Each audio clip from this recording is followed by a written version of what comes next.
10મા જઈને ધોરણ વાઇઝ એ ટકાવારી પ્રમાણે બાળકને કીટ આપવાનું છે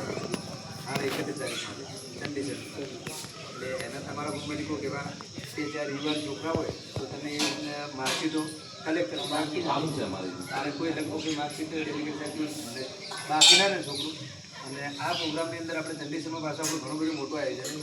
તો આપણા હાલ જે આપણે આ જે ગોળ એકત્રિત કરે ને એમાં આપણે મોટે ભાગે લગભગ આપણે આપણા સમાજના જે 27 ગોળના જે ગવર્મેન્ટ જે શિક્ષક હોય એનો સહારો આપણે વધારે લીધો જો આપણે વાઘાજી ગવર્મેન્ટ શિક્ષક આ સરજીભાઈ આ મહેશભાઈ પછી આ મોહનભાઈ આપણે બીજા આપણા બીજા 4-5 શિક્ષક હોય પણ એ સમયના અભાવ થયા નહીં યાર બાકી આપણા સરપંચ સાહેબ હું એટલે મતલબ આપણે બધા આગેવાન જેવા બધા લીધા અને આ બધા નિષ્ફળ સેવા આપણે અમારી ગાડીઓ લઈને હાલ ફરો કોઈનો કોઈ બિલકુલ ના અને સમાજ માટે જો આપણે મોકો મળે તો આપણે સેવા કરવાનો મોકો મળે તો આપણે ઉપયોગ કરે સમય અને એટલે તમે જેટલી બધા માર્કશીટો મળે એટલી કલેક્ટ કરજો ને કોઈ બહાર રહી ના જાય 31 તારીખે આપણે જોઈએ આપણે સારામાં સારા શિક્ષકો દ્વારા આપણે જે મોટિવેશનનો કાર્યક્રમ 10મા 12મા ધોરણ પછી શું કરવું કારકિર્દી માર્ગદર્શન આ બધા પ્રોગ્રામ આપણે જો રાખેલા એટલે શક્ય હોય તો શિક્ષણ ઉપર આપણે વધારે ભાર આવવાનો એટલે જેટલા બાળકો વધુ આવે એવા એકત્ર કરી અને જો આપણે ભેગા થયા એ માટેના પ્રોગ્રામ ચાલુ કરવાનો આ સિવાય 31 તારીખ પછી આપણે 27 ગોળ તો એકત્ર કરવાના જ છે પણ એના સિવાય બીજા ઘણા બધા પ્રોગ્રામ આપણે હાલવાના 27 ગોળમાં શિક્ષણ આરોગ્ય ઘણા બધા પ્રોગ્રામો અંદર આપણે ભવિષ્યમાં અમુક સમય પછી આપણે એનું આયોજન કરશે જેમ કેમ બાય કેમ આપણે એક પ્રોગ્રામ નક્કી કરતા અને બીજા સમાજની હરોળમાં આપણે યુનાથી આગળ નીકળે એવા આપણે પ્રયત્નો કરીશું દિવસે 31 તારીખે આપણા જે આગેવાનો છે વિદ્યાર્થીઓ છે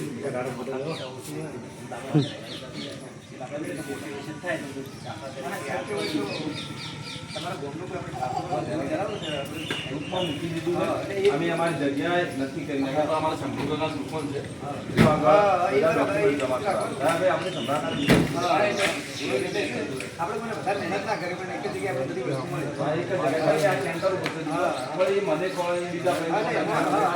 જગ્યા ઉપર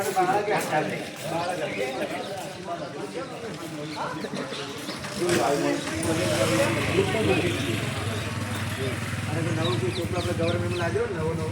તે લોકોને આપણે બોલાવી